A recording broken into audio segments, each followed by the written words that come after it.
Oops.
Yeah, it's the Tang Gang.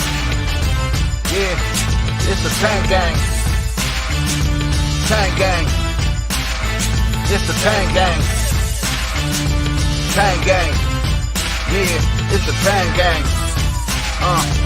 Tang Gang. Yeah, it's the Tang Gang.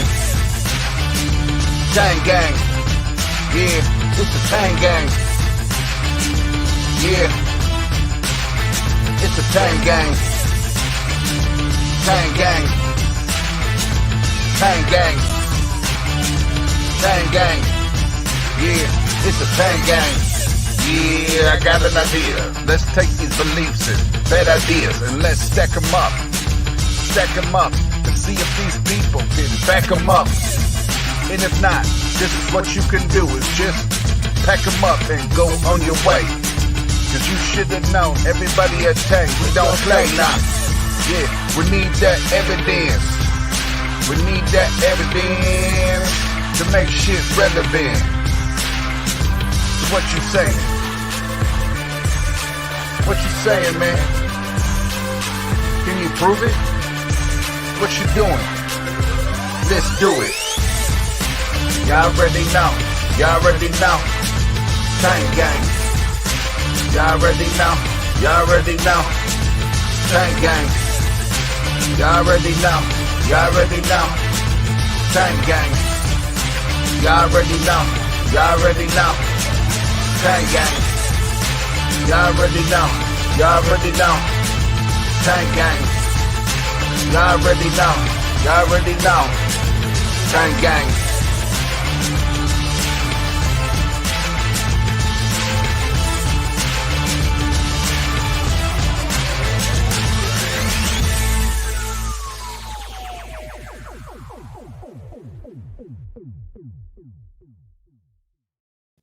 What's up, everybody? Welcome to Tang Live Call-In Show. Hey, it's Oz, and we got a new face here. Got a new face. Who in the hell is this? Hi, everybody. It's Pat, and I wouldn't say I have a new face because this is probably the oldest face here. So, No, but this is Pat's first time joining us here for one of our live call-in shows. So, welcome, Pat. How are you feeling? I'm feeling good. Thanks for having me. And I want to thank Oz and Biddy for reaching out when they had an empty spot, and I'm looking forward to the show. Yes, sir. We'll get it in. We'll get it in. And Shane the Skeptic, what's up, homie? What's going on? Nothing new on my side. Just ready to do the show. And we got to work tonight, but I have enough time to do the show, and then I'll be on Discord after the fact. So I'm just excited to get to some callers. Hell yeah. Every day I'm hustling. And then, what's up, Betty Buddha? How are you? Good.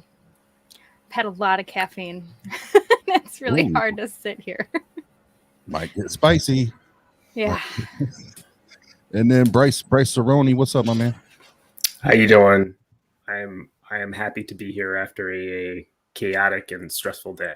So I need some stress relief. So hopefully we get some calls so I can relieve my stress on some of these theists. But I feel sorry. no, I mean in the conversation, that's just conversing with people helps me to relieve stress. So yeah. Yep, absolutely. I can relate. So just one quick thing to talk about here before we open up the line. And there's a little event. Does anybody know about the little event?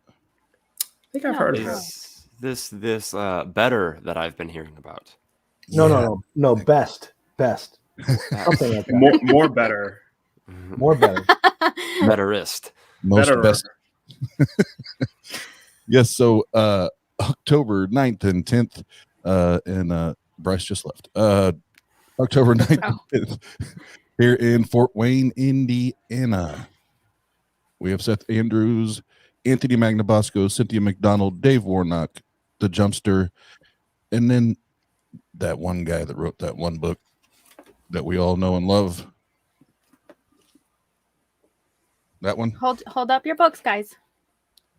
Everybody hold up your books. Got me at a bad time.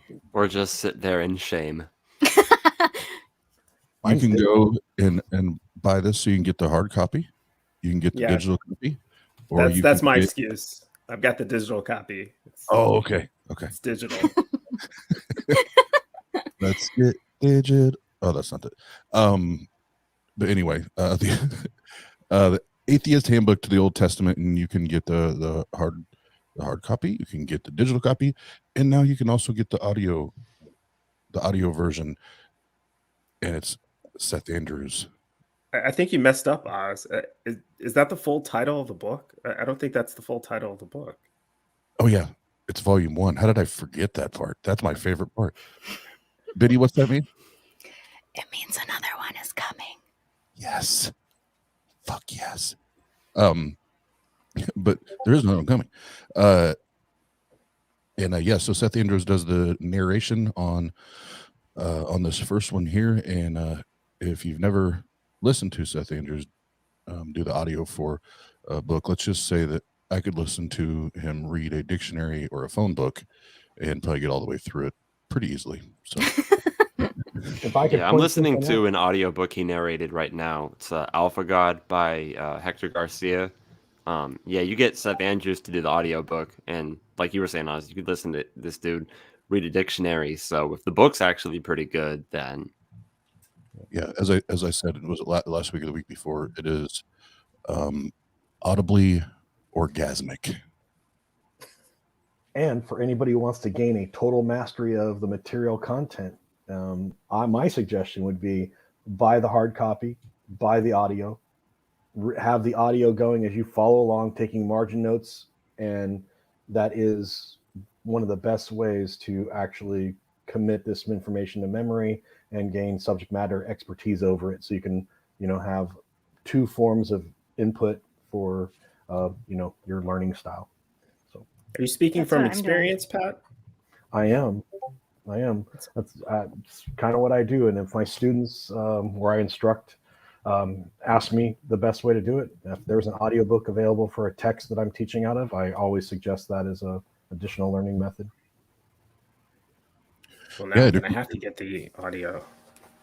Yeah, I actually would recommend, like, if I ever want to fully retain something, both reading it and listening to the audiobook helps tremendously, because you're perceiving it from two different senses. So as far as like strengthening it in your memory goes, I don't know, if you take both approaches, you'll remember things a lot better. Yeah, and if you really want to support Josh, buy all three like I did. Really, my main goal is just to make Josh and Megan rich off this book. That's fair. Kidding. What are you talking about? He's a doctor. He's already rich, right? He's got that doctor money. I heard that in a movie once. And then the last thing I'll say about the event, and we'll do the damn thing, is I think it's important that we address the speakers, and if you can't look at that lineup and say that's a badass lineup, we can have a conversation after the show. But I want to make sure that everybody knows we do want it to be an awesome experience as well, and that you have fun, so that you're learning and we're having fun and enjoying it, and that you walk away feeling like it was hard money well spent, and you didn't just throw money away. So there's going to be at the end a kind of like a entertainment or comedy hour. So we're going to end it with that. But throughout the evening, we'll have the haze machine, fog machine, all water based. Don't worry about allergies. Awesome sound gear and all that we've purchased brand new for this. And this is kind of the posty, get it. Kind of the effect we'll have, where you'll have it but still be simplistic, where it's not like we're at a rave, and you got lasers shooting your eyes from every angle. But I want to make sure people know that as well, so that you're going to learn a ton, and we're going to have a shitload of fun as well. So I think that's it for now, guys. We will open up the phone lines, 260-225-3868. Holla. And you guys can chat amongst yourselves while I go take care of phone calls. Well then, I don't know how I got to be number one square. That's awkward and unexpected. But yeah, how you guys do? How was your weekend? Mine was good. I don't know if I did anything. Did anyone have any spiritual experiences? I enjoyed the news that, well, I guess I shouldn't say that. Kent Hovind was arrested. Really? I did not hear that. For domestic. Again? Yeah, this time domestic violence or abuse or something. So. Yeah. I mean, I get what you're saying, but obviously you're not glad that he did it. You're glad he got caught and arrested for it, Right. Because, that would be bad. Yeah. What the hell is wrong with this guy? Where's Jesus in his life? Doesn't he have Jesus in his heart? Guess not. Yeah. Huh? Well, the Bible does say to hate your family, and so, I mean, maybe he's just stop it. You know what? That's funny, because I didn't think about that. I just remember that Bible verse as you pointed out. I think it says, if you hate your family, if you love your family more than me, you're not worthy of me. Yeah, that you can't be their disciple. I think it actually says hate. Like, if you do not hate your wife, your children, your whatever. I'll have to Google it. So is his wife? I'm assuming his wife is it the same wife he's had the first time he was arrested and went to jail? I don't know. I didn't read the full article. I guess we have better things to talk about than the gossip of Kent Hovind. But yeah, he got out on bail. I know that. So he's not in jail currently, and that he has like a court date or something. He's saying it's all bullshit, I think. Mm. I mean, it's not like an abuser. Yeah. Yeah, that doesn't sound like something an abuser would say at all. Yeah. They never say that. You got me. I didn't. Oh, he says he didn't do it. Never mind. Oh. Okay. I keep having to mute myself. I still have these annoying ass cicadas outside that I could hear through my microphone, and they're supposed to be dead by now. When I Google when did they die, they're supposed to already be dead, and they're not dead. So I just want them all to die because I hate them. They don't seem to be coming through on my end. But just like the second coming, it was supposed to happen too, and that hasn't happened yet. So yeah, touche. You know what? If Jesus comes back and kills the cicadas for good, I will worship your God. I'm sold. That's all. I don't know that Bar is real low. There's no biblical precedent for Jesus or God or anyone stopping plagues, only starting them, right?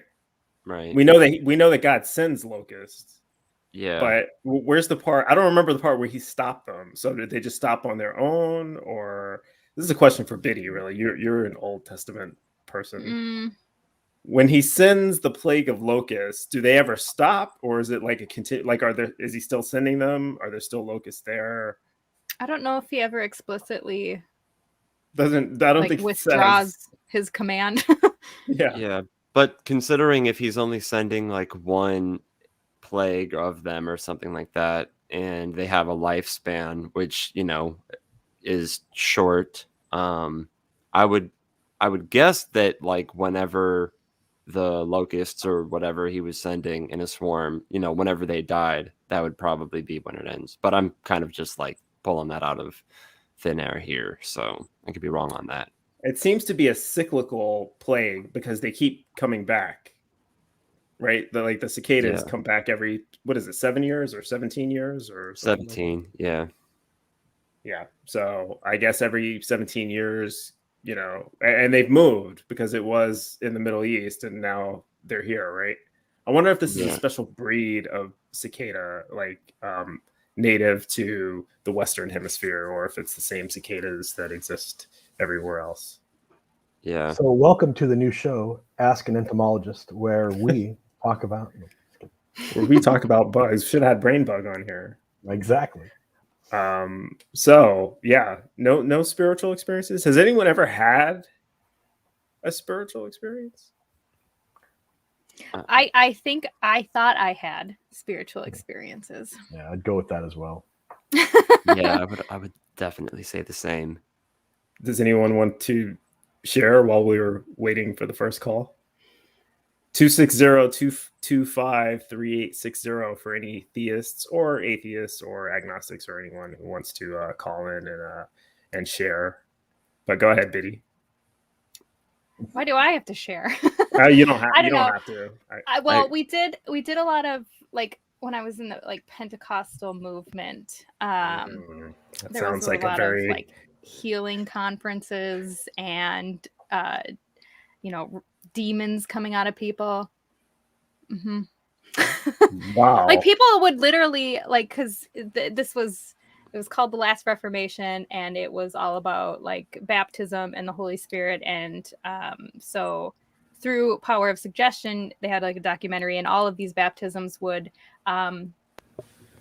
have somebody having this demon being removed from them experience. And so like people would go into the water and they'd just start flailing around and they'd be screaming, and then they'd be like, the demon. Well, Shane has a story on that. But like that was what I experienced, was these people. That sounds like you're getting two for the price of one. It's kind of like a baptism, exorcism, all in one. Yeah. Casting demons out. Yeah, good thing. I've never heard of that before. That's amazing. Really? Oh, it's an amazing thing to see in person. But I have to say, there's nothing more awkward than being an atheist at an exorcism. Like when you are sitting there as a non-believer, standing there just kind of observing and watching somebody be convinced that they have demons in them that are being brought out of them, and they start crying.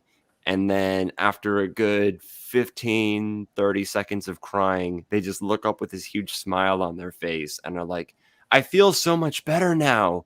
It's like, well, yeah, because you're not being yelled at and told that you have demons in you like you were 30 seconds ago. But it's kind of funny when it's adults, even though they're victims of bad ideas. Like it is kind of laughable. But when it's children, it's just sad. Like when you see, them do it to children, and it's like, you're really gonna get a kid, shout in their face, come out, demon, come out right now. Like that fucks kids up, dude. Don't tell kids that they have demons inside them. But of course, they think it's true. And this is why false beliefs are harmful, because if it was true that they had demons in them, I would say you're doing the right thing by like shouting, come out, demon, right now. But no, this is a pretty good example of like, no, you have this belief that's causing you to do this thing. That would be a good thing if your belief was true, but it's not true. So really, you're just fucking your kid up for no reason. And or like restrain the The kids, only- hold them down against the floor and shit. It's The only part of disgusting. that I might have some sort of issue with, Shane, is when you say that it's a good thing for them to shout at the demons to come out. I mean, do we know that this is the correct procedure to extract demons? Like, Well, if it was in fact the correct procedure, because I guess I'm kind of like throwing in the assumption of like if demons existed and there are demons like, of this they don't like religion, so shouting. like The shouting can give yeah, them yeah, no, weird- they're the most evil beings that exist, but shouting is a little bit too much for them. Like Yeah. stop that. I mean, from the Yeah. movies I've seen, you need a cross, you need some holy water, maybe a little garlic. I might be Now, confusing. garlic's for vampires. That's what what vampires vampires. care Yeah, about. sorry. Yeah. Forget it. Forget I said anything. Big difference. Huge difference. They're totally different, right? Well, I don't want to derail this with history, but exorcism was in the early Christian church an important part of the actual induction into the faith. So after new people came and were petitioning or trying to join, you didn't get just to join, walk in like you do today. Back then, you had to undergo a series of exorcisms prior to even your baptism. And the baptism itself was a stage of several exorcisms, particularly before your baptism, in order to drive out evil spirits or anything we possessing. So there's a long history in Christianity of exorcism being a rite that was integral to joining Christian communities, and particularly in the second. Well, that's third, how fourth the century. that's how the church did it. It's the cult which did the faith healing, which I later found out Biddy had a little bit to do with that group once upon a time. I went to a cult meeting and like watched their faith healings and stuff. And they would be they were doing baptisms, and in the baptisms they were casting the demons out of people. Right. Which was weird because the day before they were doing the baptisms, they were casting people out like in the tents where it was dry. So now that kind of raises the question of why those people weren't in the water. Maybe it's because those people were already members of the church and were just getting like another exorcism. And maybe the initiation of being put into the religion, into the faith, is in fact the baptism. But it amazes me that would be a rite of passage, or not a rite of passage, but a religious rite in Christianity, because it sort of implies that everybody is just possessed with demons all the time. Mm-hmm. So, well, no, that's what they believe. Yeah, they think like a lot of the things that are going wrong with you, whether it be illnesses, or like the physical illnesses or mental illnesses, they think a lot of the time it's really just demons. So, of course. like, there was a member of this church who I didn't meet him, but I watched his interview, and he claimed that he used to have Asperger's, the high functioning form of autism that I have, and he definitely still had it.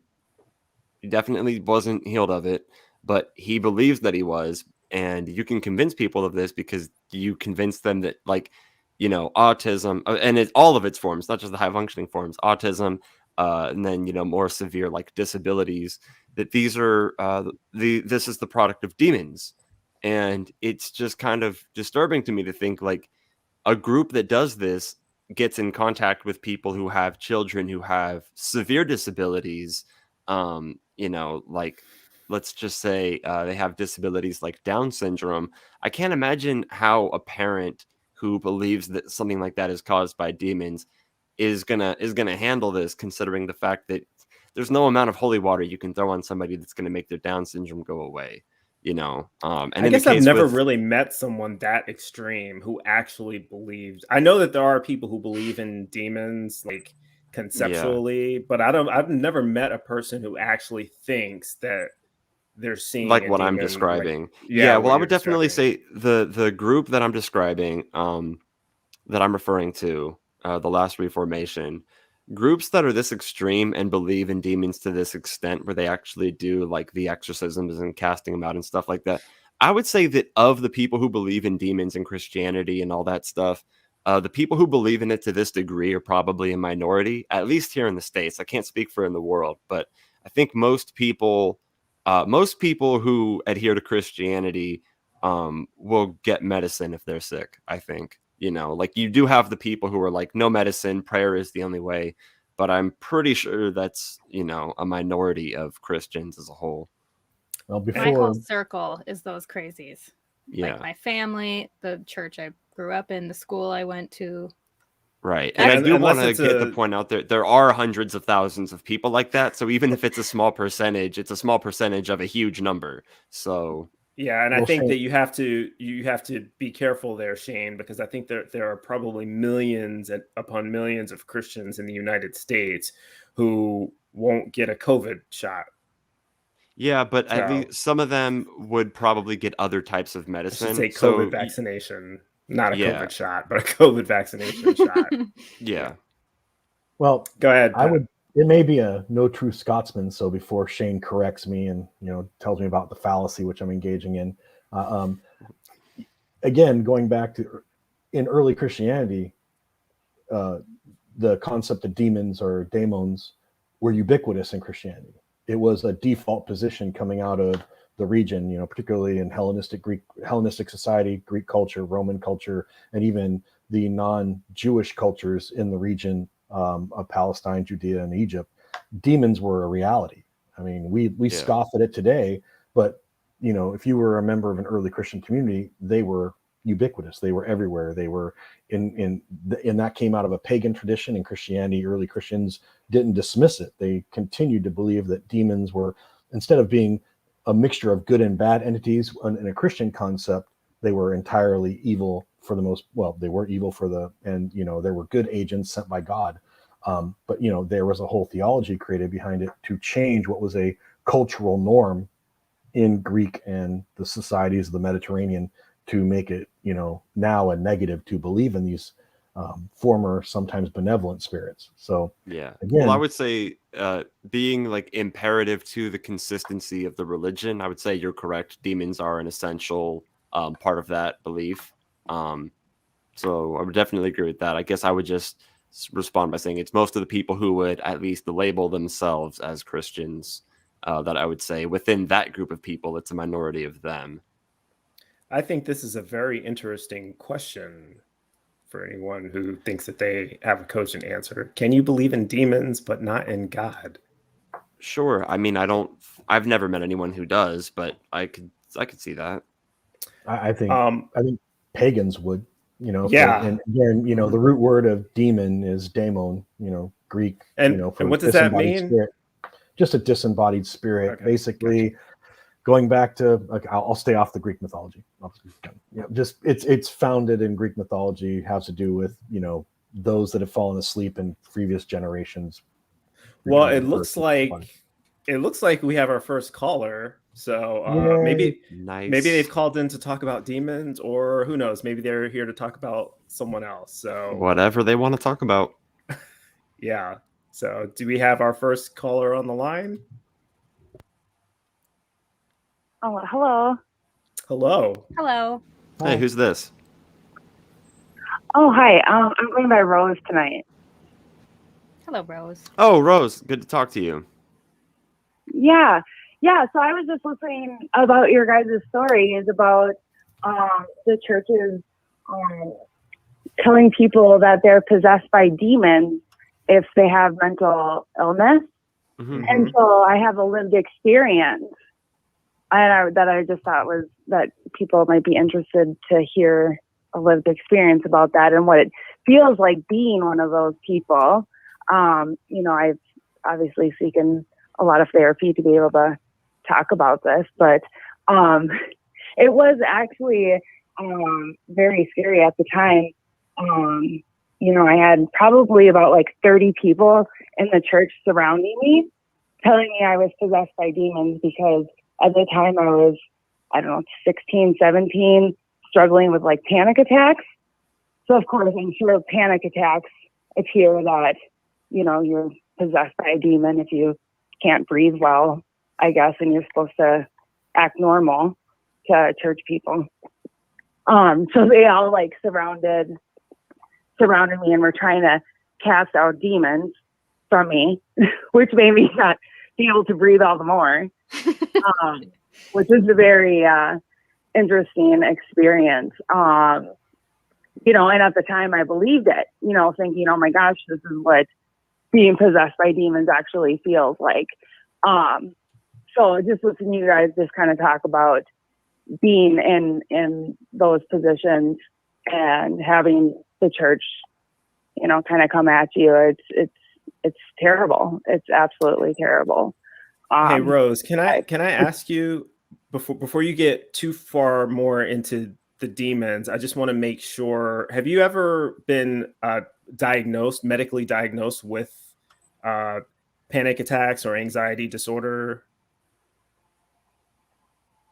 Yeah, so at the time, you know, I was diagnosed with depression and anxiety. Yep. Okay, so you have a I just want to make sure that you had the issue medically evaluated and not just evaluated by the church or religious people telling you it was demons. Okay. Yep. And thankfully I was actually seeking therapy on my own at the time. And, you know, the therapist was like, you need to get the fuck out of there. That's not good for you at all. But no, I was, you know, truly struggling. I mean, when you grow up in a church environment and the church is telling you, you know, you're nothing but a piece of crap without Jesus, you know, after how many years of being told that, you know, you start to feel that way. And the church does not let you think highly of yourself or build any sort of self-confidence. And I think that really does weigh down on people's mental health. It does. Well, I think one of the biggest aspects of Christianity, and I don't know if I should even say that because there's so many aspects that are really important, but pride is seen as inherently a bad thing because, you know, Satan is prideful and people see pride as a sin. And I think there's such thing as being, you know, overly prideful. Like somebody could be arrogant or narcissistic, but I think that it is in fact important for people to be able to be proud of themselves when they have good reason to be. You know, if somebody conducts themselves really well in a situation where it was particularly difficult for them to do so, I think they should be proud of that. If somebody has accomplishments that are worthy of being proud of, people should take pride in what they're doing. I think that taking pride in your work is something that causes you to have a better work ethic and do better. And in a similar sense, taking pride in your character, taking pride in your integrity and things like that, it contributes to you being better at those things. So I think what you're talking about is that's one really important aspect is they put you down a lot because they don't want you to take too much pride in yourself. And again, I would agree that there's a threshold, right? Because you don't want to be a narcissist. But at some point, the church wants you to not take pride in yourself. And that is really toxic. Well, and statistics show that pastoral leadership, this was like out of Canada, that 90% of pastoral leadership has a degree of narcissistic personality disorder. So the irony in all of this, right? Yeah. Not surprising. No surprise. Right. Yeah. Not surprising at all. And just to reinforce, everything that Shane just said is correct. That's not just an opinion. You can look this up. They've done studies on this. It's objectively true that people who take pride in their work end up being better performers. I was in the military, and that's something that they actually teach you to do to encourage that. But the element of pride being sinful isn't just something that the church teaches. It's reinforced in Scripture. I mean, you know, you can't save yourself, right? Salvation is by faith alone, so that no man can boast. And so it's constantly reinforcing this idea that you, as a human being, are a piece of shit. You can't do anything by yourself. You can only become saved through the power of Christ and all of this other stuff. And it's really a terrible system because of that. But your story, Rose, is particularly frightening because it kind of makes you wonder how many of these other churches. But by the way, which church? I don't know if did you name the church that you were attached to, the denomination? No, I did not. No. Okay. It was a non-denominational church, I guess. Yeah. I don't know. And so, I mean, it really makes you wonder just the blatant disregard for mental health, you know, and we wonder why there's so much stigma on mental health and seeking mental health in this country, all of it can't be blamed on religion, but we can blame some of it on religion. If you get, I believe they said, Rose, you said you were 16 at the time? Yeah, 16, 17, around there that I started struggling. Yeah. So, I mean, all of us know that a 16-year-old is, less informed and, more vulnerable to certain types of abuse. They're more vulnerable to harm from like psychological harm, certain types of behavior. So I think it's disturbing, that this is happening, because it's happening to children who are much younger than this as well. And at least in adulthood, you might start getting access to alternatives. Like, okay, here's therapy. Here's what the experts say. Here's other sources. Here's other communities.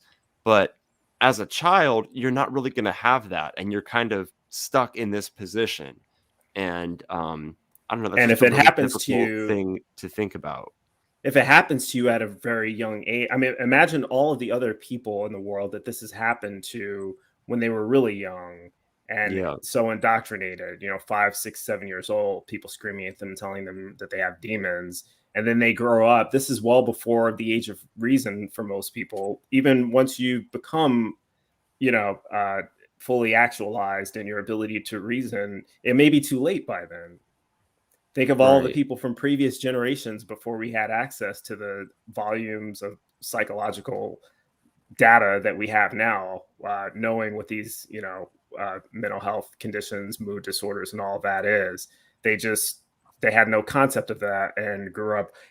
I wonder if that's why so many people are religious now. If that's why it's perpetuated itself for this long. One of the reasons, anyway. Well, the most troubling thing for me is the fact that, as Rose is explaining it, and I've seen it in other situations, is that what this does is devalue professional help. What it does is equate what the church can do either as equal to or greater than a robust professional psychological and psychiatric community. You can't do this, go to your own therapist, sure, but ultimately it's going to be God who chooses whether or not you're well or not well. And you really don't need all that other stuff. You can rely just solely on God. And what it does is it creates, ultimately for God, it creates a no-lose scenario. But for the people that are being repeatedly traumatized by having these rituals done to them in order to try to, convince these people that it's God that will alleviate this from them, ultimately the psychological trauma gets deeper. And, ultimately it's no different than, trying to close a bullet wound while you're stabbing someone. I mean, it's the analogy is similar. Are you still affiliated with these people, with this particular church, Rose, in any way? No, the only one that I still speak to would be my mother, and she's not in the church anymore, but she's learned to keep her opinions to herself. We'll just say that. And that's why I can still associate with her. Well, what do you? Go ahead, no. I was just going to say one really good example of the kind of thing Pat was just describing is if you've ever heard somebody say, you don't need therapy, you need to talk to God. That's a perfect example of the point that he was just making. Yeah, and that's the danger involved in this. Well, I'm trying to think of a nice way to say it. That's the danger involved with not critical thinking, non-critical thinking. Yeah. No critical analysis of your own belief system. Right. What do you think a lot of these people, Rose, would say about the fact that it didn't work? Or do they believe that the exorcism worked?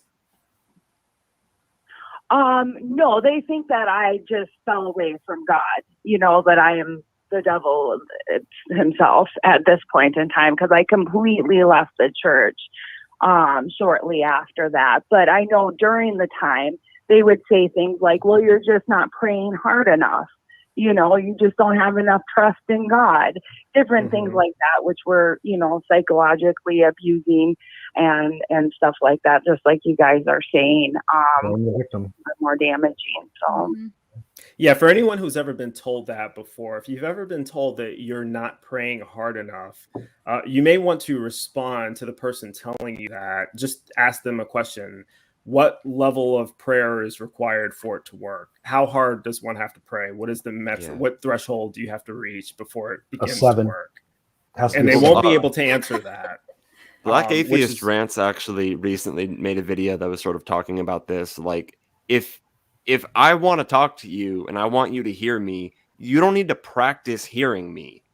Like, that's not how Listen hearing somebody harder. works. If they actually want, like, you need to try to hear me. It's like, no, if somebody wants to make themselves heard, you know, if they walk up to you and they start talking to you, you don't have any option. You hear them either way.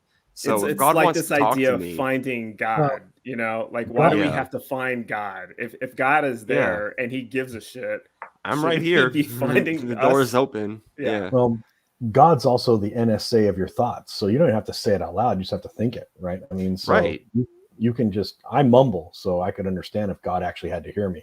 But I think pretty clearly. So obviously his NSA program's not running overtime. I was otherwise- conflicted about this when I was a Christian because there was one stage in my life where I believed in, you know, pray with all your might and all your heart and all your soul and all that. And so I believed in this idea of praying harder, praying more often, praying out loud. And then I got to the part in the Bible where it says, don't babble on like the hypocrites on the street. I'm paraphrasing, you know, God already knows what you want before you even say it.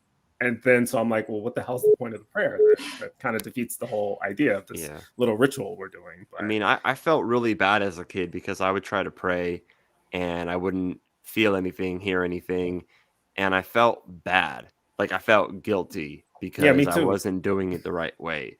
And in order to like relieve myself of my guilt, I had to start like lying to myself and telling myself that like half of the thoughts I was having was actually God talking. And then I realized I'm just having an internal conversation, and everyone else in my family would talk about prayer. And I'm like, really? That's what you guys are getting? Huh. Let me try this again. I'm convinced, Shane, that's every Christian who's ever prayed and reported that they heard their prayer audibly being answered. I'm convinced that that's the same process that they're doing. Yeah.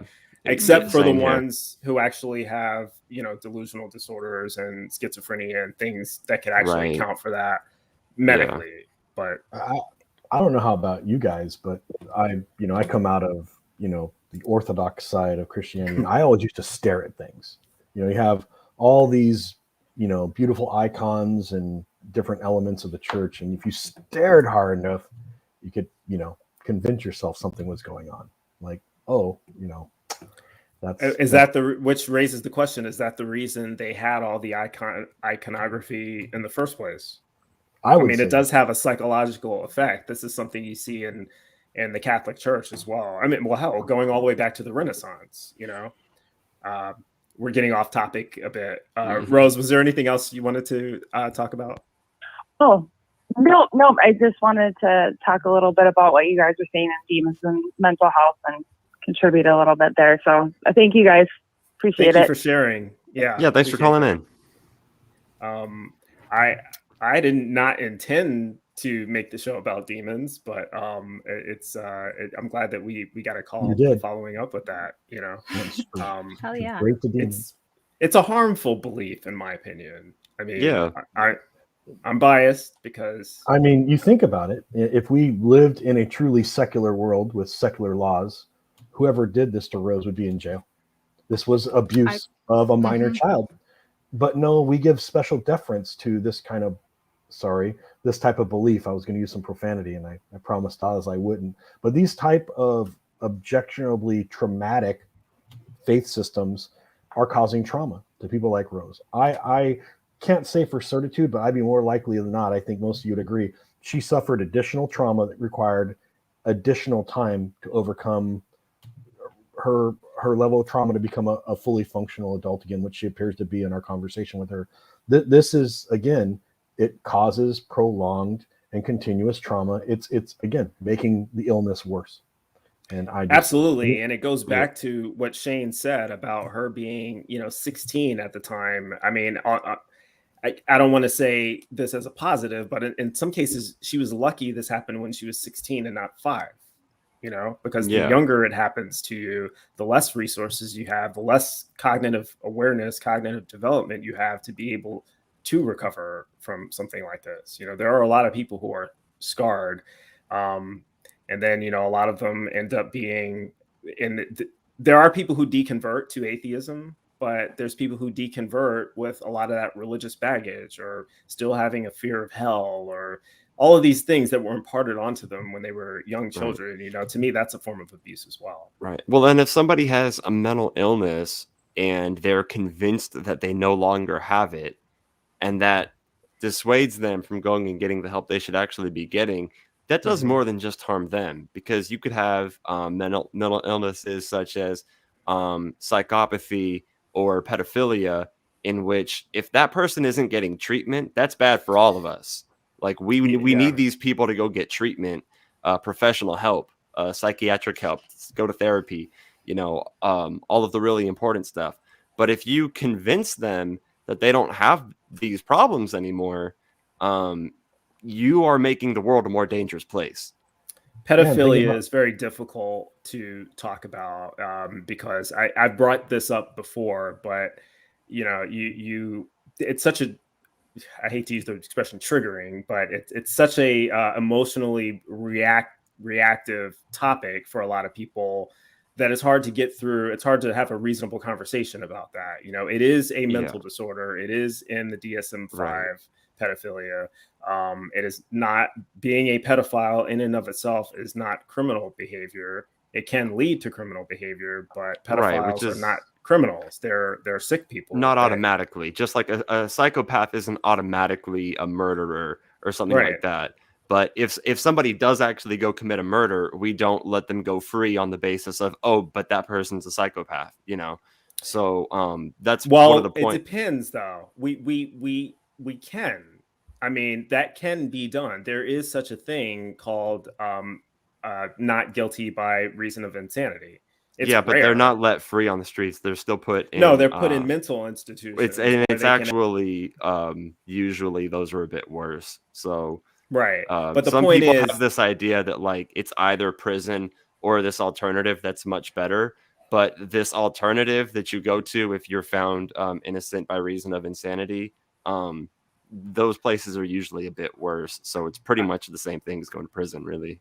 I can't speak from experience on that. I haven't done the research on that, but I do know that the goal is to get people cured, Right. And when it comes to something like pedophilia, I really think this is something that needs to be studied more, because my priority is protecting children. And that means not waiting to help pedophiles until it's too late.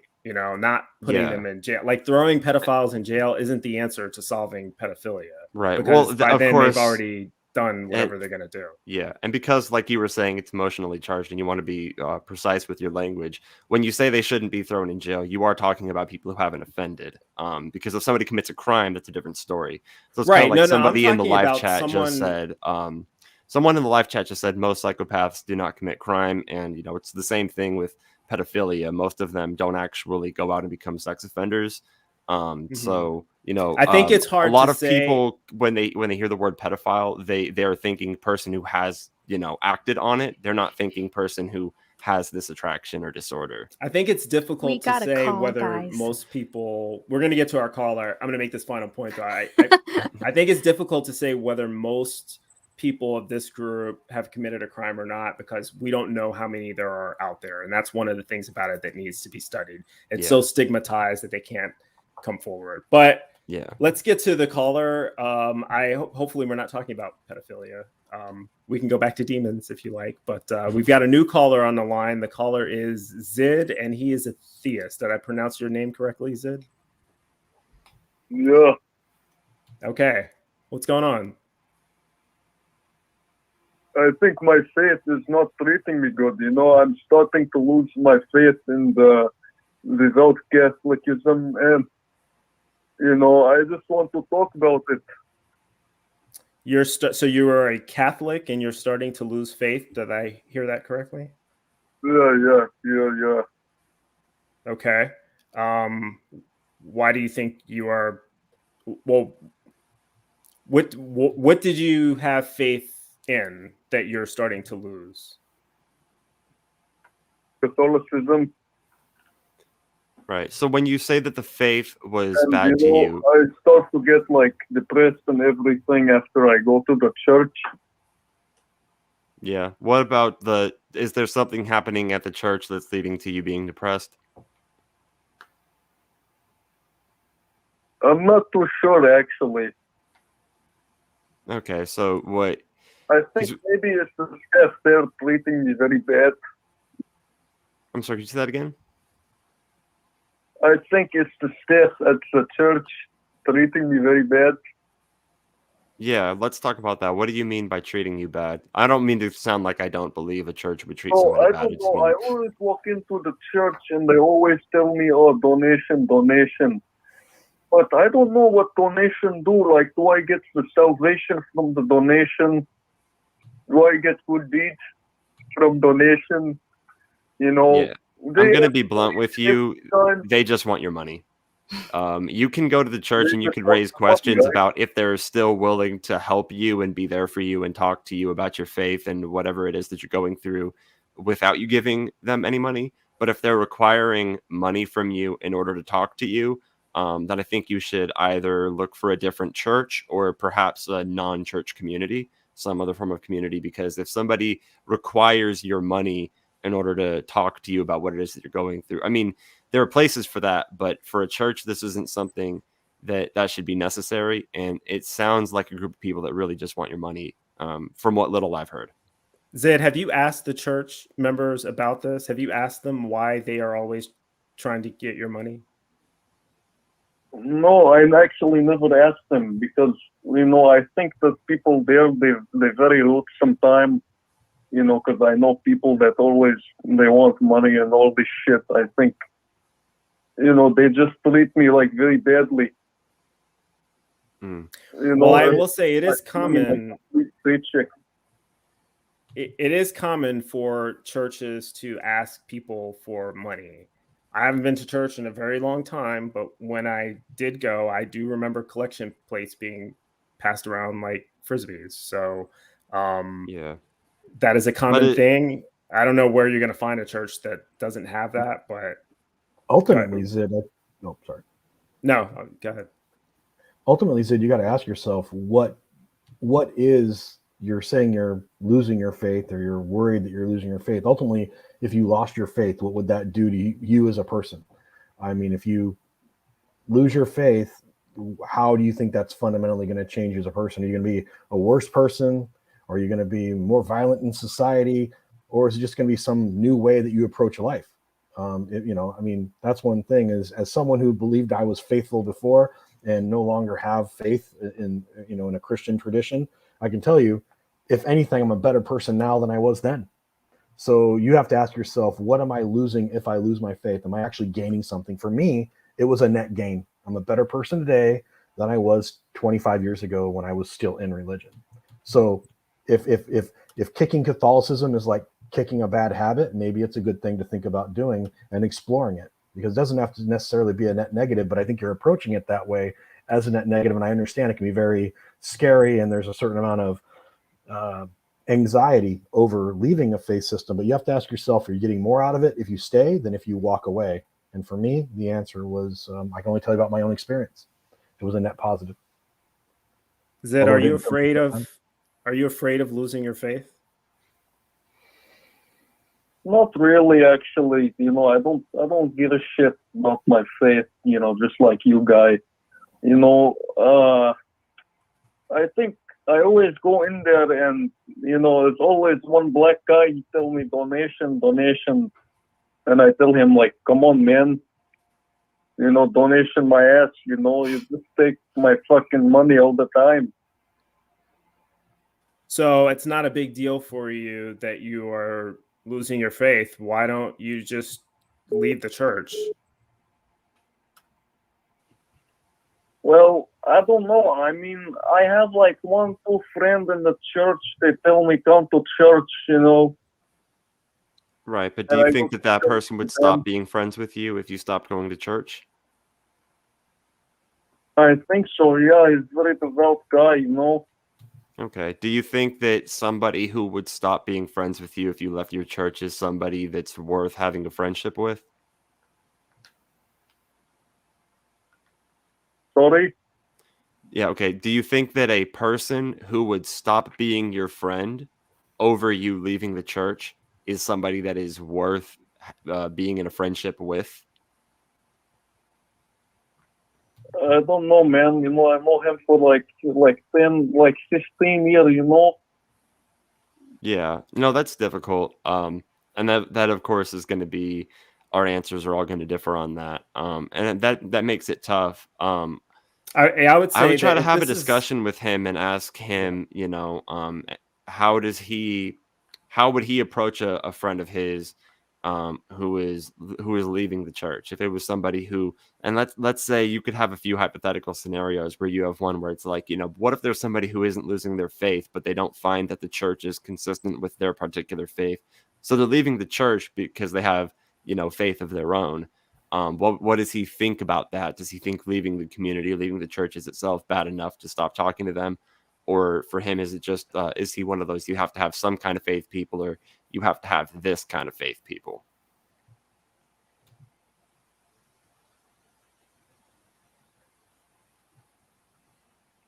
You still there, Zid? Zid? Yeah. It sounds like to me, Zid, that you don't really have faith and that you're just going to church to appease other people so that you don't lose friends. Is that correct? Well, not only that, sometimes I like to give donation, but sometimes I think, I go into the church and, the guy always asks me, like black people, they always ask me to do donation for Okay, can I raise the question about why the color of the person is being mentioned? Because it seems that it was mentioned more than once, and you're treating it as though it's an essential part of the story. So can I ask why I don't you're know putting that emphasis there? I don't know that we're going to get a conclusion to that call. I think the call dropped. So yeah, or we dropped it. But yeah, I don't know that was that's, if you guys look, I'm all for people calling in. I want to hear more calls, but if you're going to call in, be correct. Not politically correct, but correct. Correct. And I just wanted to say, from the beginning of the call, I had a good feeling this was likely to be a prank call. Now, of course, I don't want to, conclude that there is one unless I have sufficient reason to conclude that it is in fact a prank call. So I was open to the possibility that it wasn't a prank call, but if I had to lean between the two options, I was guessing it more likely was than wasn't. So, I may be the minority in this. I don't actually have a problem with prank calls if they're actually talking about something that a real theist might call in to talk about, because there's probably people listening who are in that situation. And so I think all the advice we were going to give was sound. But if you're going to start talking about race and color, and you're going to start talking about black people, I'm probably going to hang up on you. So I'm just, at least in such a way that it's like what he was doing. It's like, well, I go to the church and there's all these black people asking me for money. It was like he was being pretty specific. It's like, why is it not the problem that the church is asking you for money? Like, it's and the first time he said it, I was a little bit like, he could be somebody who his heart's in the right place and he's just giving a description of someone he saw. But then it got to a point at the end where I was like, the moral of the story is two things. One, if you are in a situation where you don't really believe in what everyone else around you is believing in, and you're just maintaining this facade to not lose friendship, either you need new friends or you need to have conversations with the friends who you value to let them know that, you don't want to live a lie like that. The other moral of the story is being black doesn't have to do with any of this. So, right. And I would, and like the kind of second, what Bryce was saying, if Tang became a community in which if Biddy left the community, I was like, okay, well then fuck her. I don't care about her anymore. And I was like, not friends with her. Then I would say that Tang would be a toxic community. Like that's not something that you should have in a community where if somebody leaves, we shun them. That's a pretty big problem. And you're probably the authority to speak on behalf of that. You've been parts of communities where that's happened. I think we all probably have. anyone who's been a Jehovah's Witness knows that you probably don't need Jehovah's Witness friends. Yeah. Former Jehovah Witnesses know that firsthand. So I don't know, Biddy. What do you think about that last call? You were pretty silent. Well, I was trying to figure out like potentially what it was they were looking for resolution or help working through, and I try to give people the benefit of a doubt. So I don't know as if like this is where I struggle, because like your environment impacts your speech so much and your worldview and your outlook, and sometimes people don't know that they're being racist or like, so I try to like listen and kind of you know what I mean, like how do you I agree with you. Okay. I agree with you, and I do try to give people the benefit of the doubt. And a lot of times we use speech, descriptive speech, unnecessarily descriptive speech, like a black person did this, a Chinese person cut me off, and we make references to race, religion, gender, sexual orientation, and all of these things when they really have nothing to do with the story that we're telling. And sometimes it's a habit, and it's a bad habit that people haven't woken up to.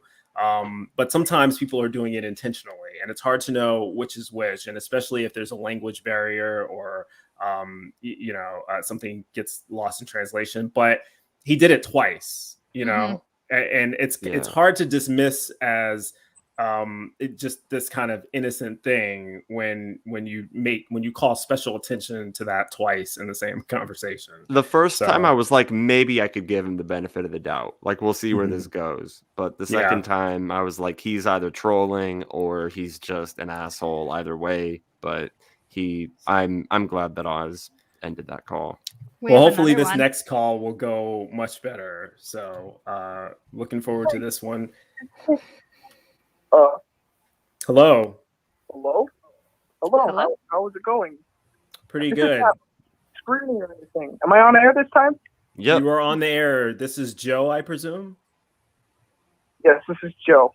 Okay. That's not a joke either. I know a lot of people call him like Joe Mama, but that's my actual name is Joe. Okay. Perfect. What would you like to talk about, Joe? Yeah, I'd like to recommend a show to you guys. It's a live stream. It's not going on anymore, but wait, hold on a second. I have something at my door. I'll be right back.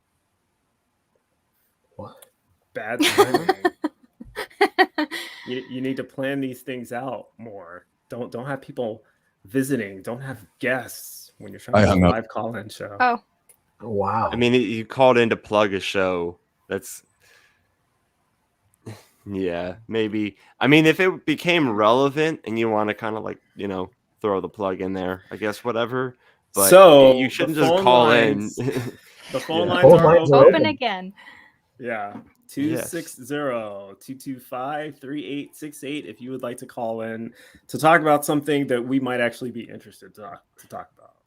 Once again, that's 260-225-3868. Call in and talk about your God now. Yeah, we started talking about demons. How about we can go to angels next? I don't care. Angels are supposed to be really scary looking. Aren't demons and angels the same thing? Biddy, what's the difference between a demon and an angel? Two sides of the same coin.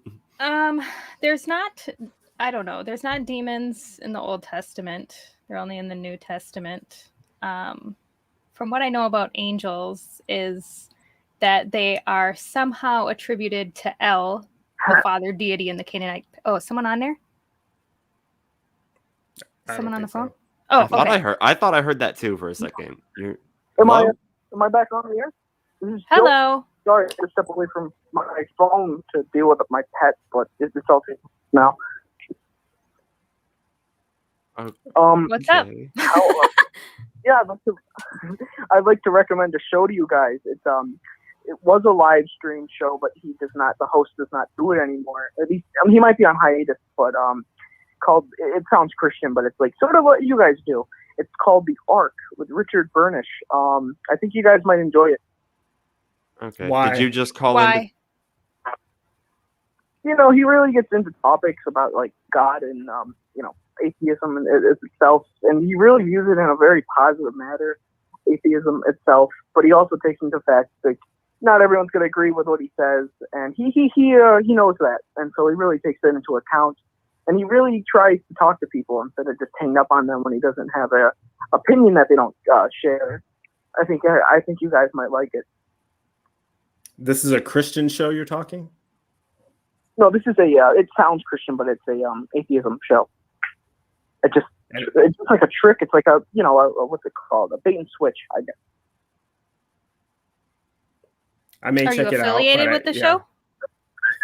The name of the show is. No, are you affiliated with it? No. I just watch it. I just watch it. So, are you an atheist, Joe? No, I am actually like I don't know. I'm kind of in the middle of everything right now. You're kind of in the middle, so you believe but you don't believe at the same time. Yes, kind of. I guess. I don't know. Yeah, I guess. Yeah, except that's not possible. You either believe something or you don't. Oh yeah. Right? So I mean, I guess I see your point. Like, a woman can't be half pregnant. If she's pregnant, not half pregnant. Like I heard that. So someone said to me the other day. So yeah, how long has this been going on? Show itself. And until we decide to end it. I mean, we may end this call very soon. Well, Joe, is there something else that you wanted to talk about besides just the show that you want us to watch? Well, I actually want to know more information about this show currently. Like, how long? Like, how many years have you guys been streaming? How long? You know, stuff like that. Where's Oz at? Yeah. So, Joe, why are you asking this question? Asking because I find it kind of interesting. You know, I usually like to find out more information about a show, and you know, I stumbled across this one, and you know, I figured it'd be a good way to directly talk to you guys about, like, you know, how long the show's been on, and you know, what exactly you guys do on here, stuff like that. I'm sorry, you go ahead, Oz. We've been at it for about a year and a half. We got over 400 videos posted, and we talk about really anything and everything to do with God, religion, and all that. You guys on my public access as well? No. Oh, okay. Yeah, public access is pretty dead, so I wouldn't expect you guys to. Plus, your topic is kind of controversial, so I wouldn't expect. Yeah. How is a non-belief in God controversial? Because a lot of, you know, Christians get offended when someone, you know, says something bad about Christianity or something like that, especially on television. Okay.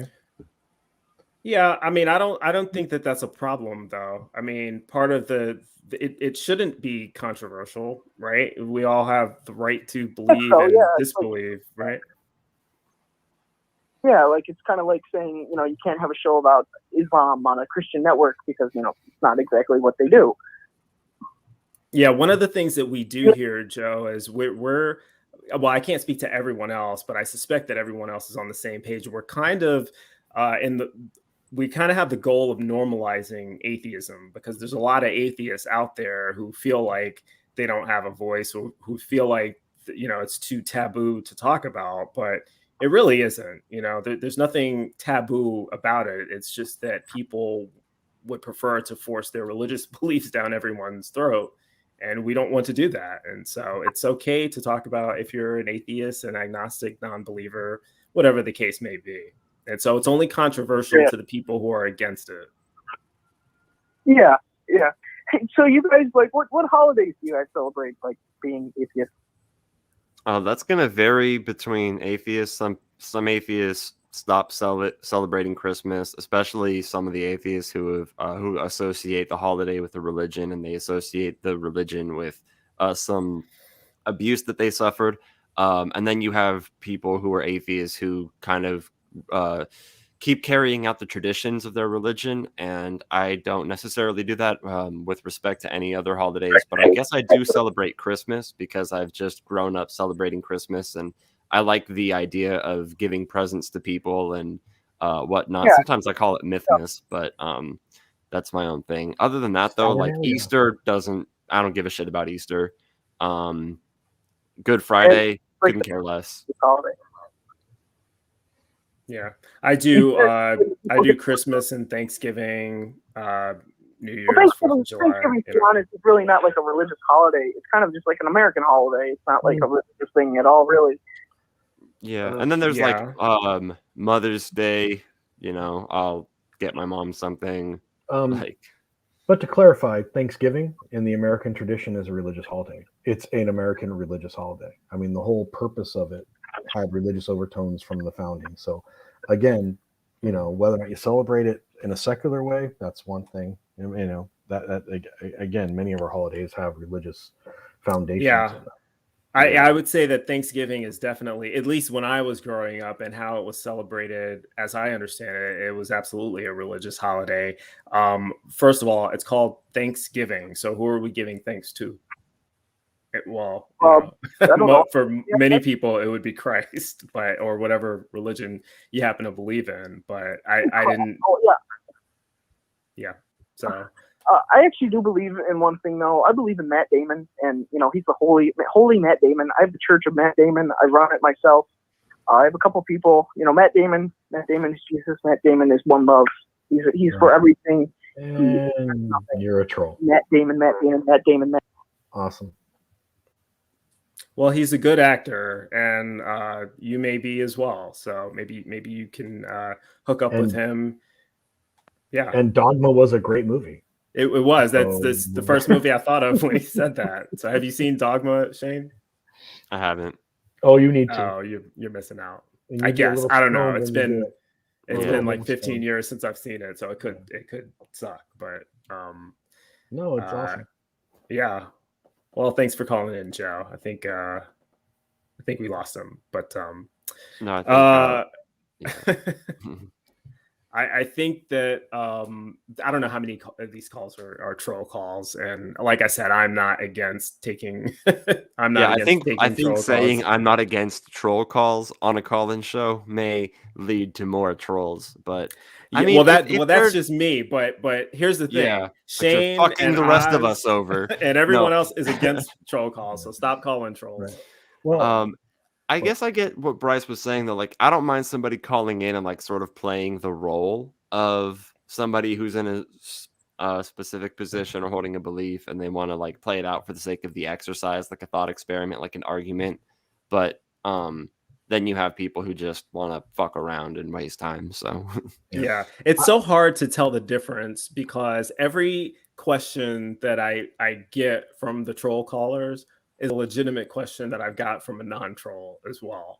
Well, that's the thing. It's kind of like when you talk to a lot of religious people, it can become particularly difficult to differentiate between satire and what some people actually fucking believe. Yeah. Because you're like, okay, this is like, I'll see something and it's a picture and it depicts a bunch of people and they're happy. And then, there's like a rapture or something. And then underneath it, you have hellfire and a bunch of people looking up and they're like burning and suffering. And I'm like, man, my first thought is this is an atheist painting or picture going like, man, look how fucked up this is. I'm like, oh, no, shit. A Christian shared this. And these are all Christians commenting, amen, amen, amen. So, yeah. I just wanted to add one thing about holidays. So I think if you're an atheist and you jettison the religious part of it, and it's just a communal holiday, a lot of us still have blended religious families, right? And family's important, friends are important. And when I show up at a family gathering around Christmas, no one expects me to break into hymns. They know that I'm the atheist, right? And occasionally I can do some poking, which is nice around the holidays, which is fun. And I'm known for that with my family. But I do think it's an important thing to remember that a lot of these communal and familial gatherings serve a very important social function. And if you can keep the religion part of it at a distance, you're better served maintaining a lot of those familial and social relationships, even given the religious context of the holiday. Yeah, like I'm with you. Like I'm not gonna not celebrate Thanksgiving or Christmas, but whenever everybody prays over the food, I used to pretend to pray with them because you're just so used to like I shouldn't say anything. But I've reached a point where I'm like, you know what? If I'm pretending to pray, then I feel like I'm being dishonest, and I'm not gonna do something that feels dishonest to me. And What do if you do? can't respect that about me, I just wait. I do think, at least if you're at somebody's house and they pray before they eat, and they say grace, whatever, it would be rude to start eating before them. But if you just wait for them to say their prayer, say grace, thank God for whatever, and then you start eating, that's fine. Unless we're in my house, I'm not waiting for the fucking food to get cold, all right? But that's my own thing. Oz, the great and powerful. Yes, he's behind the screen. I was just sitting here thinking, no, I'm not waiting for the prayer to be said. And I'm actually going to do backwards. I'm going to start with the dessert that you pray. Just kidding. All right. So I saw there were a couple other people, 3 other people that wanted to call in. So they that call first get the final call. This is going to be the final call. So Mad Dash 260-225-3868. It's like those Facebook marketplace ads. I'm not holding shit for no one. The first one to come pick it up gets it. I ain't holding nothing, boo. I ain't holding Like nothing. Black Friday, they're pushing each other over to get in line, and we're going to be responsible for some mass carnage. My favorite thing is how the day after Thanksgiving, where everybody talks about how thankful they are for everything, they trample over each other trying to get the cheapest TV. Yeah, I've never really participated in that. I I don't even know why that's a thing. Black Friday. Yeah, I can't. I'll do the online shopping, the Cyber Monday week or whatever. But I've never done the Black Friday shopping because I'm like, okay, I don't want to get trampled so that I could get a cheap blender or toaster. Yeah. Life I'll before pay the the extra Amazon. $10. Yeah. I did get a Furby back in the day because of Black Friday. We went to like Walmart at 3:00 in the morning when I was little. What's it's the only time I think you don't know what a Furby is? I mean, I've heard of that, but I'm not sure if I know what that. They're like these little robots, and they were like the Tickle Me Elmo as far as like popularity. Their eyes would open and then like up do and they dance and shit. It was like really. I think I'm too old for that. It had almost like animatronic eyes. Mm-hmm. They were really creepy. So my version of that from when I was a kid was called Teddy Ruxpin. Oh yeah. So that was So I guess that was after my time. But okay. So every generation has this, basically their version of Chucky that doesn't try to kill you. Well, Furbies were G.I. Joe with a kung fu grip. Yeah, it looks like we got another caller. So let's go ahead and get to the call. Hi. Hey. Hello, Cray Cray. This Cray Cray. Oh, it says it's Cray. How's it going? Yeah. Hey, Cray Cray. I mean, I've had a pretty rough day, but that's not the reason I'm calling in. But I'm now home and I'm recovering. I spent a few hours in urgent care earlier today, so I'm now home. And are you okay? Yeah, I'm okay. I'm going to be okay. Thank you for asking. But what you got for us? Well, so what I was wanting to talk about is that. So last night on Nerds and Heresy, they had Aaron Raw on, and he really wanted to talk about creationism, which I was really excited about because, that's something that like my dad has been kind of wrestling through and had a lot of like questions about because he's about Calvinist, but he's been like a biblical literalist, and yet he also is in love with science. And so he's really trying to reconcile Genesis with his faith because essentially he doesn't think that if Genesis is real and what is said in it, that nothing else in the Bible, that everything else in the Bible is completely invalid. And I'm such a baby atheist. I don't really have like very good like resources to be able to like, I don't know, point him in the the right way. I know it was like a cornerstone for me with my deconversion, but it's for like, but I think like the ways that I came to that conclusion are going to be completely different from him. So you say that he's a biblical literalist. Yeah. Okay. But he also loves science. You want to take this one, Shane? I mean, I can go with it. Biddy can take it. I think we can all probably help you out here. But go ahead, Shane. Different angles. Yep. Yeah, I my pretty much go-to for somebody who's a biblical literalist who wants to argue that, Christianity is a true religion is let's go right to that ark story. Like, skip everything else. We don't even need to get into the talking snakes and the facts that snakes don't have a Broca's area in the brain or vocal cords, so it's completely irrational to say that one would ever talk. Let's get past that because somebody could say that was a metaphor for Satan or something like that, and then that just gets into a useless rabbit hole. But the ark story, where we had how many animals? It had to be at least a couple million. And let's see, can 8 people manage a zoo? Probably not. How many animals are in a zoo? Probably less than 1 million. So if 8 people couldn't manage a zoo, how are we going to rationalize this idea that 8 people were actually taking care of millions of animals was the flood 100 days? Because I know it rained for 40 days and 40 nights, but it was 100 days that the flood lasted, right? Something like that. Something like that. They were on the ark for about a year. A year. Okay, you know what? Okay, so on the ark for a year. So you have 8 people managing millions of animals for a year. There's your impossibility right there. Like mathematically speaking, how long it's going to take to shovel all of that shit out, how much ether or whatever is going to come out of, because these animals are like farting in the ark, like there are so many things. You have predators being locked in the same ark as their prey. Now there is an apologetics argument for this. It's a terrible one.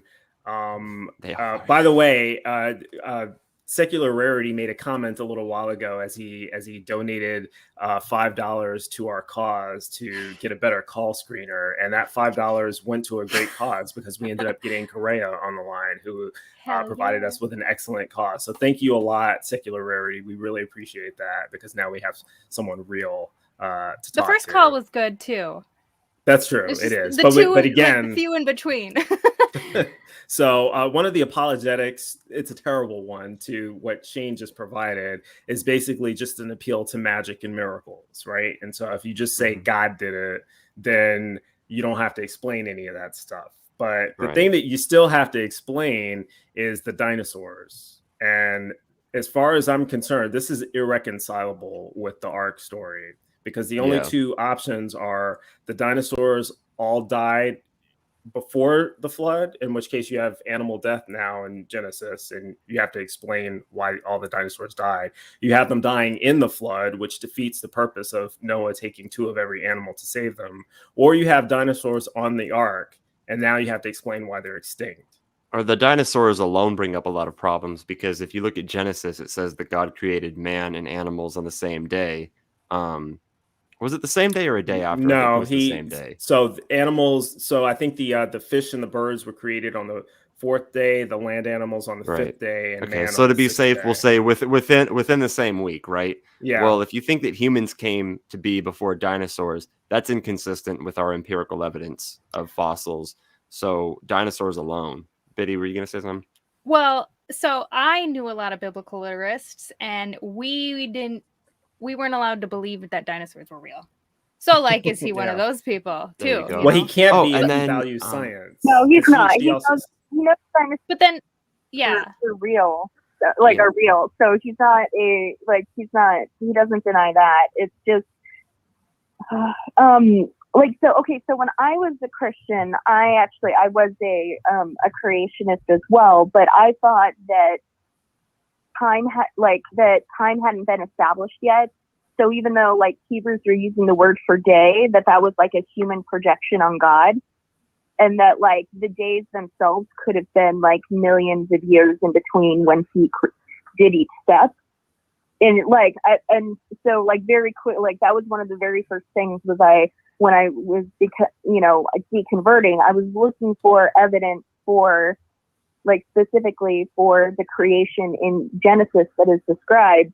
And and my dad would like send me a bunch of resources. I was looking at one for myself, and they had all of these like huge logic gaps or like scientific principles that they would just completely throw out the window or discard. And so for me, that was like, okay, I can't just continue to like, and then like I started researching some of the other theories, and those were like, I was actually finding like more evidence for. And so I started going like, okay, alrighty, I've got to kind of go back to the drawing board and start at zero.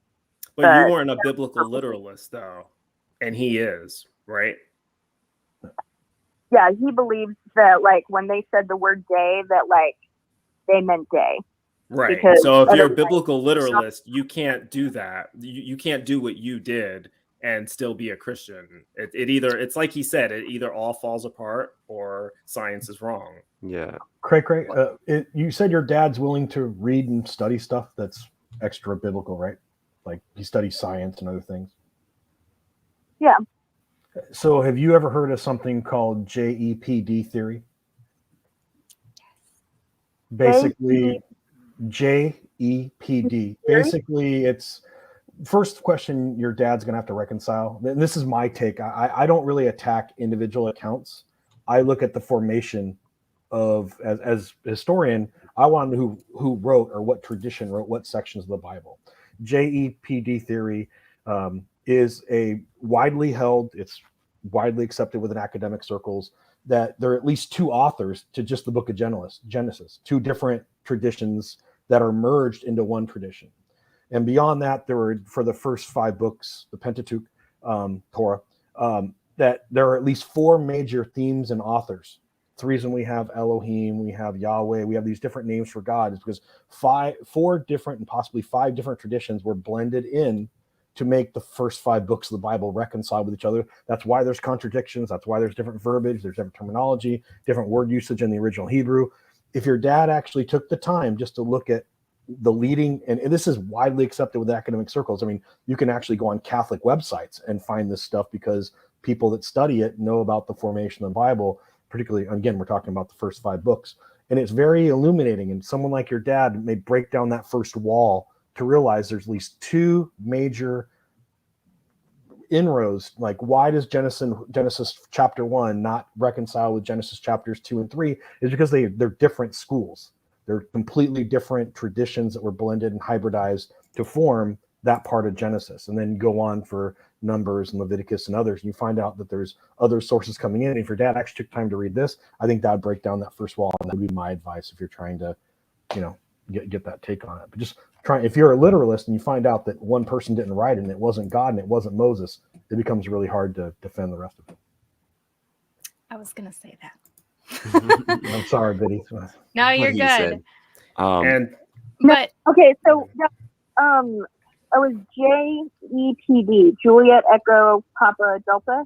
Correct. It's just JEPD theory, and it has to do with and it's Yahwist, Elohim. It just has to do with the different groups that one's the priestly group. That's what P is for. And these are the different groups that actually provided the manuscript. Like when you find out that Genesis wasn't even merged as a book or a tradition until pretty late, like again, it can become very, very just, it's illuminating for those coming out of a fundamentalist and literalist tradition to find out that, there's all these different contributors. As a historian, it's fascinating and helps us reconcile all the anthropology, but that's a different story. This was a huge contributing factor to why I'm an atheist, is like the book of Genesis. Not only what Pat said, but then also I was researching evolution, which I never knew, and watching a lot of It's Okay to Be Smart videos on YouTube. And I shifted to Biologos, which is a Christian evolution science, whatever, but they could not explain the flood.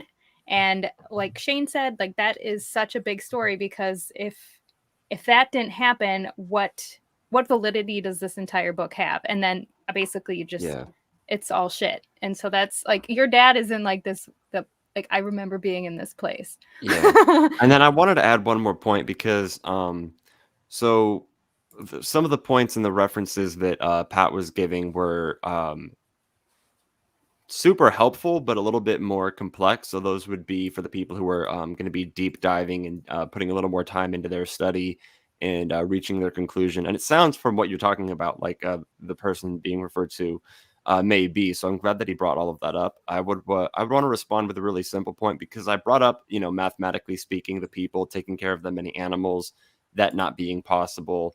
You also have the problem of inbreeding after the fact, right? Diversity.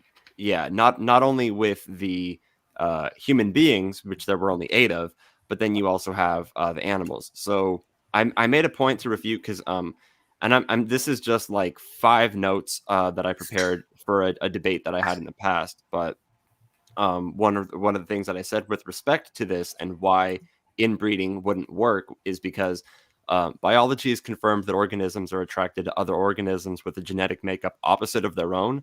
And this is because a species' survival largely depends on mixing several gene pools, which results in genetic variation. This is the only way, as far as mammals are concerned, to practically guarantee the birth of fit generations capable of adapting to changing circumstances. So if similar genes were constantly brought together, inbreeding would make mental and physical disabilities so common and severe that they would decimate our species, and not just our species. This is at least the case for other mammals on the ark. You could maybe make an argument for reptiles. Maybe this wouldn't apply. So in real life, inbreeding results in genetic disorders causing mental and physical disabilities, but in the Bible, it doesn't seem to cause any genetic problems whatsoever. So there's an inconsistency. And then you have the fact that numerically speaking, you wouldn't have enough people to bring about the production of a species this way. Well, can I just say real quick that the Ark Encounter tried to have live animals and just a few, and they had a huge staff and couldn't keep up with the maintenance that these animals required. And so it's like, how do you not put whatever? I just want you to know. Womp, womp, womp.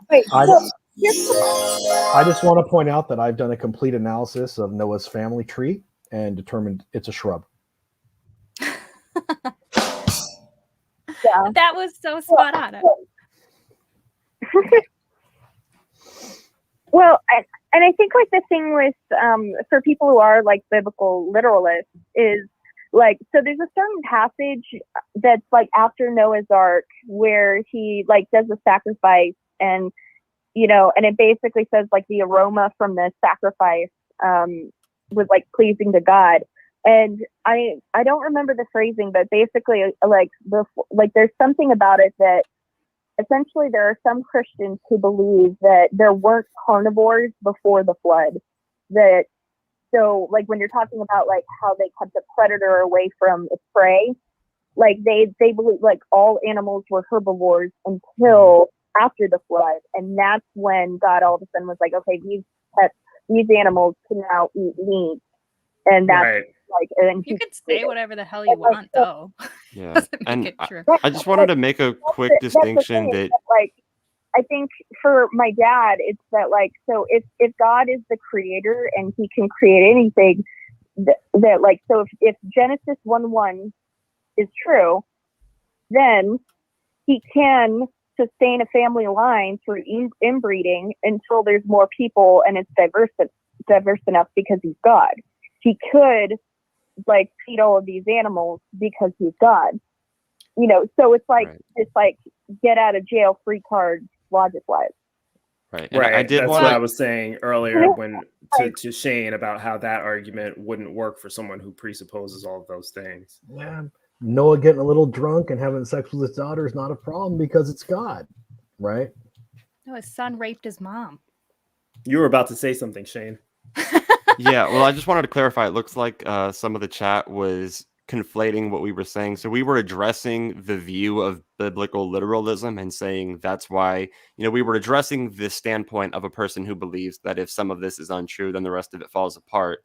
I was not making the assertion. It looks like it's being at least understood that Biddy and I were saying that if a story contains one myth, that therefore the rest of it is bullshit. And that's not what's being said. So I just want to clarify that I do not hold to the view that if a story holds one falsehood, that it therefore means the rest of the story is false. Just that if the story is claimed to be divinely inspired and biblically literal, then if one thing in it is not true, then it does in fact fall apart based on that circumstance. So And more to the biblical point, literist. That's why I said. Right, Yeah. and that's what Cray Cray said her dad was, and so that's why we're right. So talking we about were it from that addressing the perspective. biblical literalist. Yeah. I do want to correct. I meant Lot and his daughters. Yeah, I was There you go. okay. Lot and his daughters. Noah's son saw him naked, and that was bad. Right. Yeah. So and Cray Cray, are you still there? Yeah, I'm here. Okay. So I don't know if we helped you. I think you were asking for advice about how to deal with this. My advice would be to go to the Noah's Ark story, like Shane suggested, and point out all of the scientific inaccuracies about how the story is implausible even with magic or even with miracles, right? Because you would have evidence to confirm that this happened. You would expect to see evidence left behind that this type of thing ever happened, and we don't see that type of evidence. Also, it's internally inconsistent because it doesn't work if you're also accepting that dinosaurs existed. So find out what his stance is on dinosaurs. Ask him if he thinks that dinosaurs were on the ark with Noah or if they died before the flood. There's so many ways you can take this if that's. Does that make sense? Yeah. And before you go, just to satisfy my own curiosity, did you ever serve in the military? No, but I worked in insurance, and so I worked. I didn't work directly for USAA. I worked like a third party. But so anytime, because they aim to serve the military, you had to learn the military alphabet and speak the language they're most comfortable with. And now it's just like after doing it for 5 years, it's just my nothing to do with this show. I noticed you using the phonetic alphabet, and so yeah, I was curious. Both of my grandfathers served in the military, and that's how I was actually able to become eligible to be a USA member, because they passed it on to, or my grandfather passed it on to my mom, who passed it on to. Gotcha. And it looks like we have an apology from Eddie Brute Facts podcast, $2. Thank you, Eddie. And yeah, I'm glad that we it sounds like we properly explained. Well, also a misunderstanding could actually be beneficial, because if he stated his misunderstanding and perhaps 2 or 3 other people shared his misunderstanding, and then I was able to clarify, then it helps clarify it for the other people who shared it as well. So definitely no resentment toward a misunderstanding. And to be fair, I confused sexual indiscretions in the Bible between Lot and Noah. So I mean, it's just one of those nights. That's why I'm here. Yeah. You know what, you guys? I actually got to get to work, so I'm going to be tuning out. It was great doing the show with you guys. For everybody watching and listening, just so you know, I know everybody else is going to plug it before they end it, but we got this event coming up October 9th and 10th. It's going to be called the Better Event, and I'm going to be there, as well as a lot of people who are like more interesting and exciting. But I'll be there too, and I'll bring the globe. The globe is going to be there, just so you know. So yes, I might not be the reason to go, but the globe will be. Correa, thank you so much for calling in. And for everybody listening, I will be on Discord in an hour when the store closes. So peace out. Peace out, Shane. Yep. Did we lose Correa? Cray, you still there? Sounded like it dropped. Yeah, it sounds like we lost her. But speaking of Discord, you guys are welcome to join us. I might hop in myself. I don't know if you guys have time, but yeah. What about you, Oz? You gonna be in Discord? Hell fucking yeah. Well, I just want to say thanks for inviting me, guys. I had a blast. So we loved it. You were great. Hitting us up with the knowledge there. Hell yeah. Thanksgiving is a religious holiday after all. I mean, I kind of knew it, but yeah, we've really come a long way on this channel, because now it's like I don't even belong on screen. Everybody is much smarter than I am. We're much better off with me just, pretending like I know what I'm doing back here. And you are the facilitator, Oz. I mean, I wouldn't have met Dr. Josh but for you, right? So, I mean, networking's going on. It's abounding. Who was that you mentioned? I don't know. He's this guy. He wrote a book. He wrote a book. This one. This book? Right. This one. It might be that one. Well, he's written other books too. Do you have all of his books? That's true. He has written other books. Yes, he has. Oh, So look at Oz showing I off. can tell there they you. So I actually am thinking about, either having Dr. Josh teach a little bit of it, but then having some of my students do like an independent study working through his introduction to how to read ancient Sumerian texts. And I had to look through the book. It is extremely well put together. I think there's several out there, but his is one of the best, right? So if you're going to study ancient Mesopotamia, you got to get some basics down. And again, even I have to look at it. I just read a book on cuneiform, and I take my hat off to him for just taking the time to learn several ancient Semitic languages in cuneiform. So awesome. Yeah. And real quick, David H., thank you for subbing. Glad you joined the Tang gang. The Tang gang. But and Pat, you may be interested in this then. So this Sunday, as long as nothing else catastrophic happens in within my family, this Sunday at 2 p.m. So it'll be each Sunday. We're actually going to do like a classroom setting, going through that book, and he's going to be learning. Hold on, let me rephrase that. He's going to attempt to learn me ancient Sumerian, and I'm actually very excited about it to do that and get started there. And we're going to do it and then have follow-up questions, and the people that those that want to buy the book and go through it with us, there's going to be like assignments. We're literally going to treat it like a classroom, classroom type setting. So I'm pretty pumped about that. Well, I'm going to send some people that I know are interested from outside of Tang to it. So I'm extremely excited myself. I plan on being there on Sunday. just free Sumerian class. I'm excited. Yeah, absolutely. And he also sent me. I'm excited now for that dance. Yeah, exactly. Hell yeah. I can't. The other one he wrote, I can't. I can see it, but I can't reach it. It's on my recliner over here. But it's the learning how to pray in dead languages and something. I can't remember what it was, right. But and I'm like, I'm gonna know all this stuff that if you would have told me, I would have known 5-6 years ago. I'd probably slapped you in the face.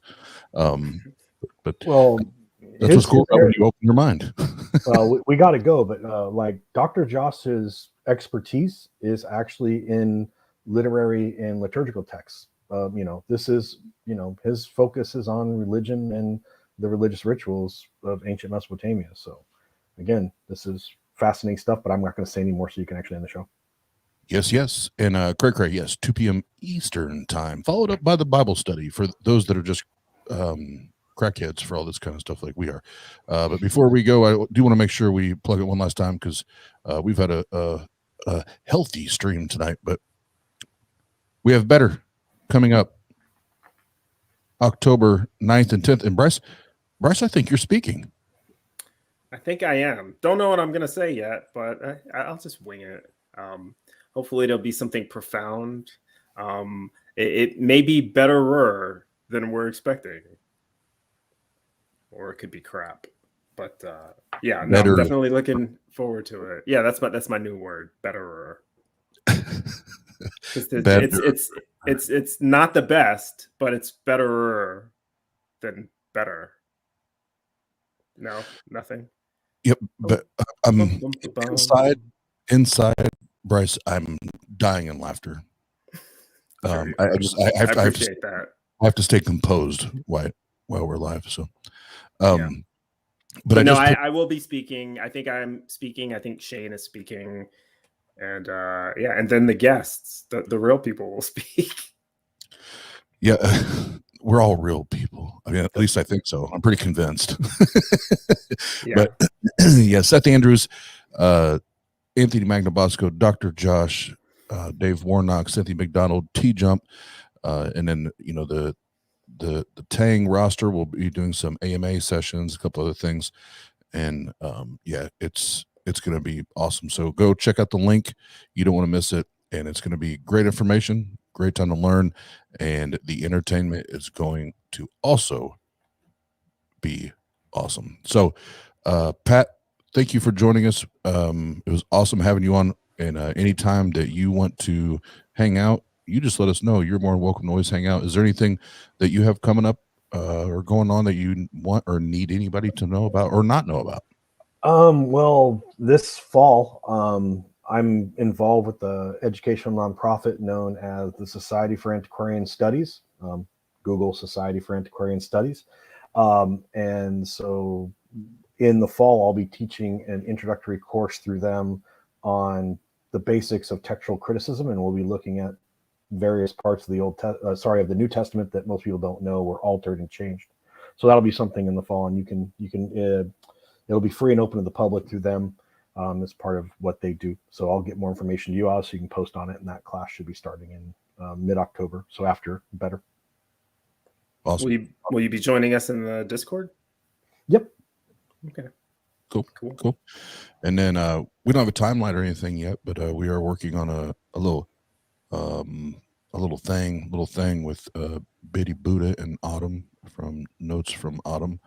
Once we get the schedule and everything down for that, and that's going to be pretty badass. But that's just my opinion. Hell yeah. Hell yeah. And Bryce from The Bryce is Right. And obviously you're on every Tuesday night, 9 p.m. Eastern time. Any guests we need to know about coming up?